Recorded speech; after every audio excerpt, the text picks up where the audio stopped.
Aspiring to be Atmanirbhar, India has become a lone Nirbhar nation. The promise of the policy makers was to make India Atmanirbhar, self-reliant. Instead, they have made the nation lone Nirbhar, lone reliant. India as a nation and its citizens are under the deep stress of a growing debt trap. And instead of looking for policy-driven solutions, the free market economy has been allowed to make the Indians as good as a beggar who can't survive without a loan. Liberal lending, cutthroat competition among the lenders, unsecured loans, and consumption-led loans have brought the nation to the brink of a subprime crisis today. I am Ravi Sinha, and before I am yet again being asked as to why I am repeatedly raising such uncomfortable issues, even though the reports and statistics are for all to see, I must maintain here that the emerging realities are even worse than the present economic crisis. I am only stating the obvious, and my critical take is actually understatement. A press release earlier this week to glorify a new kind of loan offer actually disturbed me.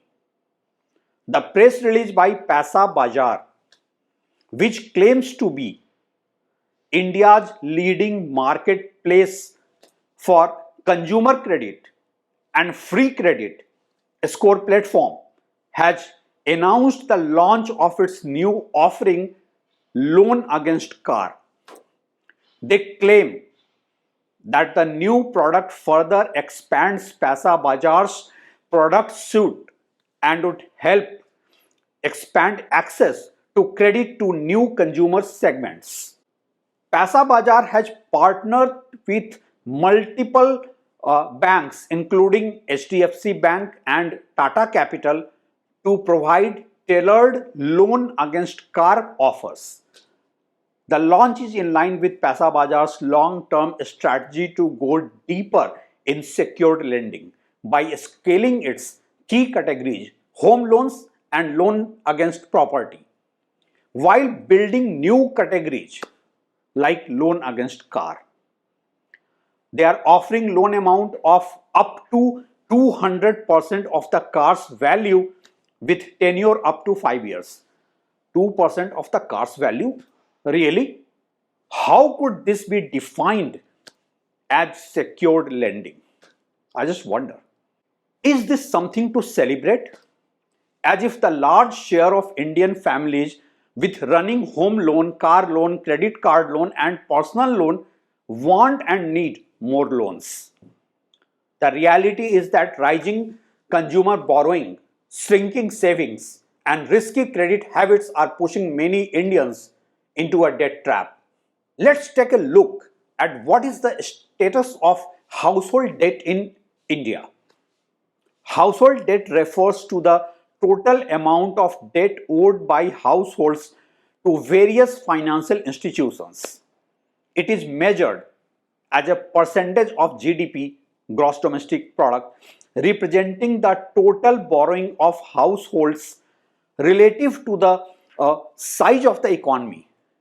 Components of household debt include unsecured loans like personal loans, credit card loans, consumer durable loans, secured loans like housing loan, gold loan and vehicle loan, retail credit from NBFCs, non-banking financial companies and HFCs, housing finance companies, loans from microfinance institutions.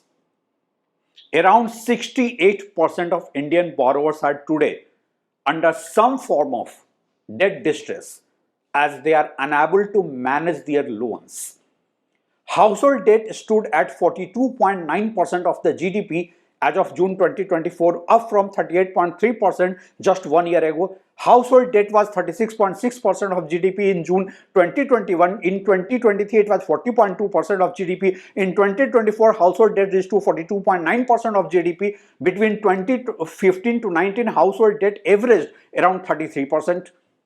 Non-housing loans grew by 18% year-on-year, making up 72% of all household debt. Meanwhile, housing loan growth was 12% year-on-year. In the 2024 festive season alone, consumer durable loans went up by 27% and personal loans rose by 13%. Even the average loan ticket size for consumer durables increased by 16%. India's credit card debt has more than doubled to rupees 2.92 lakh crore from rupees 1.4 lakh crore in 2020, and personal loans have jumped by 75%. A report by Bloom Research shows consumer loans have increased 21% in 2016 to 34% in 2024. All this figure conceals a dangerous underlying trend, since the bulk of new borrowing is concentrated in unsecured personal credit, especially among vulnerable lower income households. What is even worse is the fact that 33% of these loans are being used for essential consumption, groceries, medical expenses, and school fees, rather than to create productive assets. At the same time, net financial savings remain at a historic low, having fallen to 5.3% of GDP, the lowest in around 5 decades in India. This suggests that families are not only borrowing more, but also saving almost nothing, leaving them actually exposed to even minor economic shocks. Credit card NPAs, debt that cannot be recovered, has surged by 28.4% year-on-year, reaching to 6,742 crore by December 2024.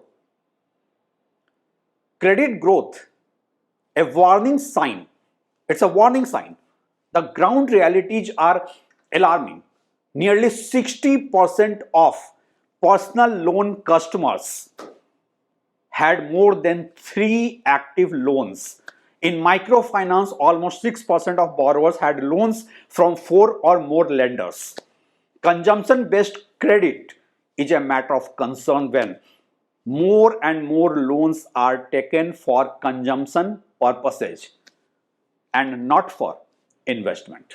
Expanding income inequality is also a concern, as the debt burden affects different income groups differently.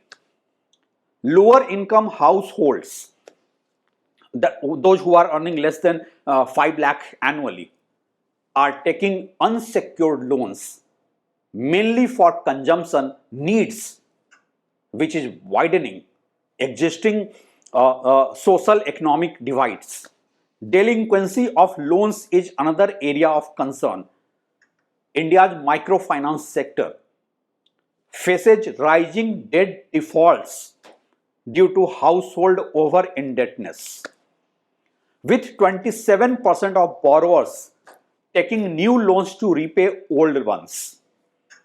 Are policymakers realizing the gravity of the situation?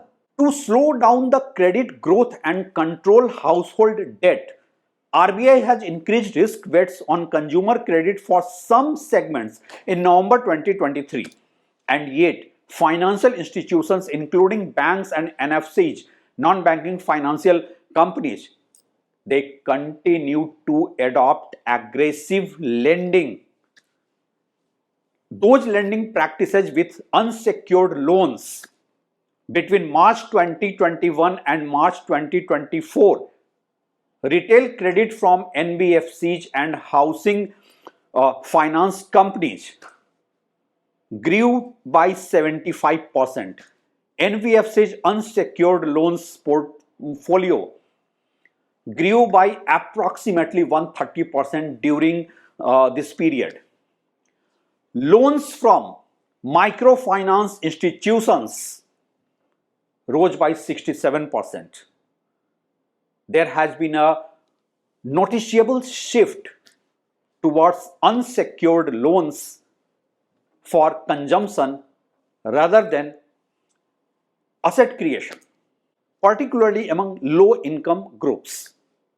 High share of personal loans as of January 25, 2025, the personal loan books of banks was roughly a third of all credit extended. It is greater than loans to the services sector, industry, and agriculture. Not collectively, but individually. Question is, why household debt has been increasing? There are structural issues in the Indian economy.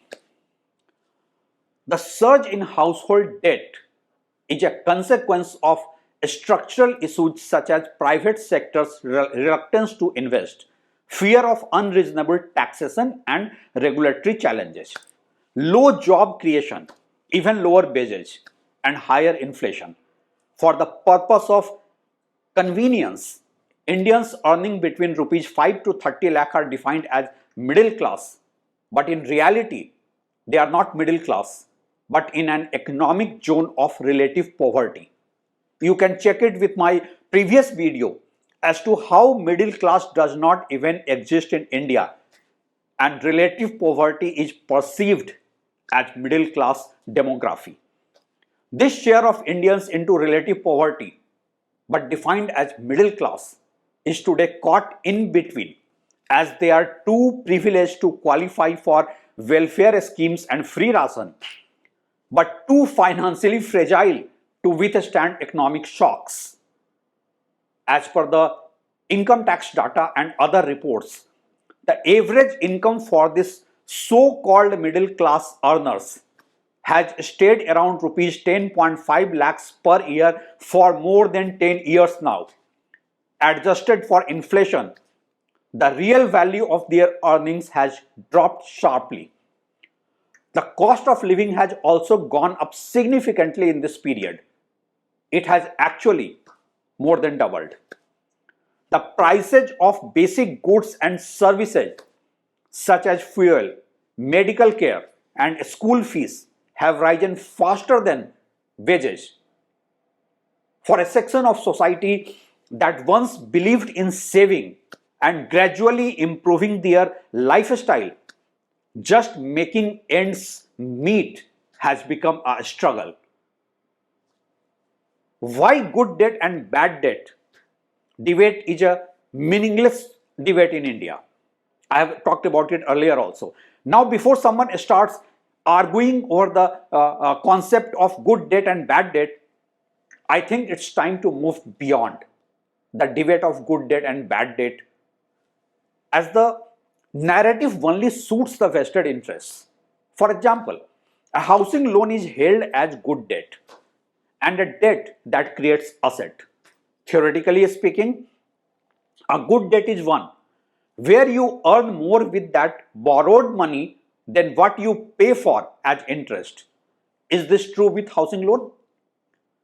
I have said it several times in my previous video that a home loan takes more out of your pocket than the asset that it creates. Just do a reverse calculation.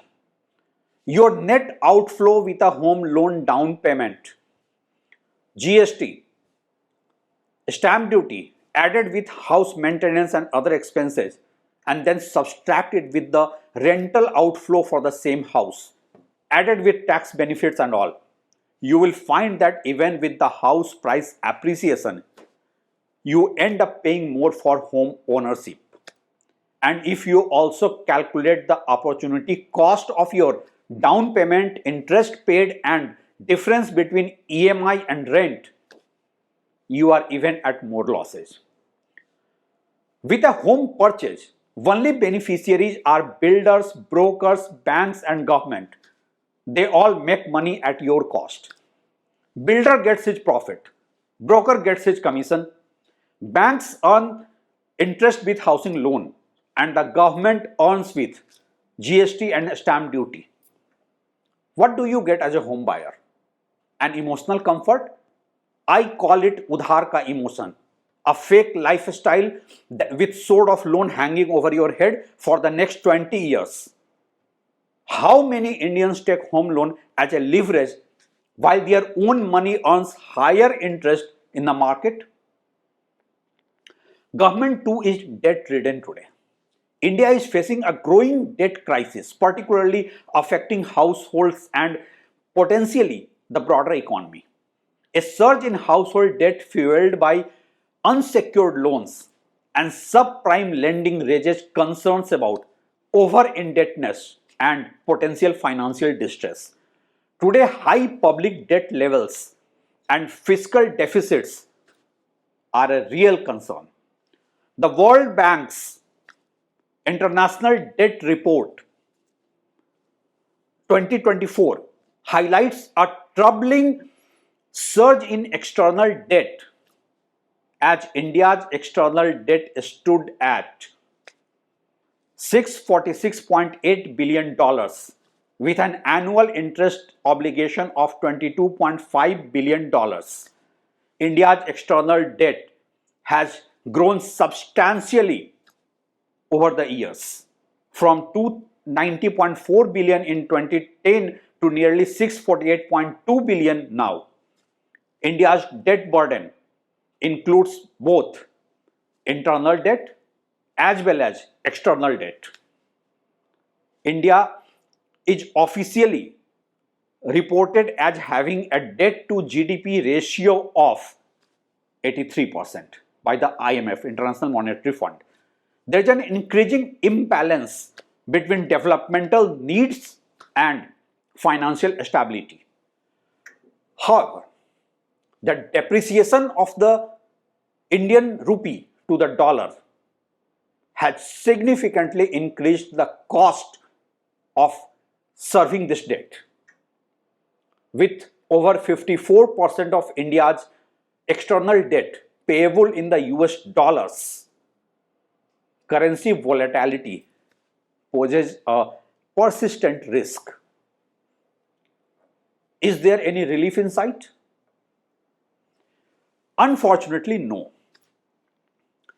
Loan defaults are now rising, even among the smallest loan segments. Defaults on personal loans under rupees 10,000 rose 44% between December 2023 and mid 2024, underlining just how fragile household balance sheets have become. While Union Budget 2025 expanded the zero tax threshold to rupees 12 lakh, this tax base centered relief is only available to those who have chosen to be assessed under the new tax regime, and this new tax regime does not allow them to claim exemptions for housing loans, insurance premiums and education. Atmanirbhar India is hence fast turning out to be Loan Nirbhar India, and the government is not implementing stronger regulations on multiple lending to the same borrower. Loan against car is just a case in point. There is also an urgent need to initiate financial literacy programs to improve household debt management. But most importantly, income producing measures have to be taken. But then in a crony capitalist society, who cares if you are under debt burden and lenders even force you to the extent of an average Indian opting for the last resort to commit suicide.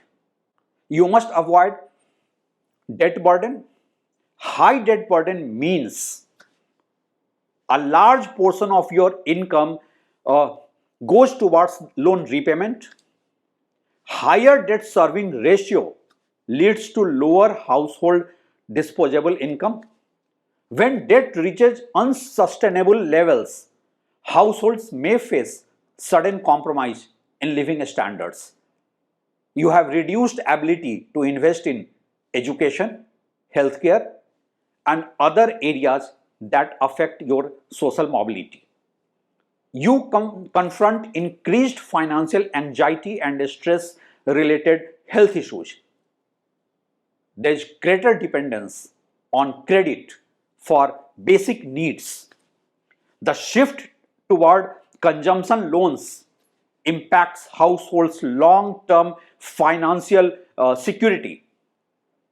Last but not the least, don't get fooled by the arguments of good debt versus bad debt. A debt is not good. Debt is never good debt unless you are cash rich to leverage the low cost funds and have the financial security that ensures bad circumstances or misfortunes won't force you to a debt trap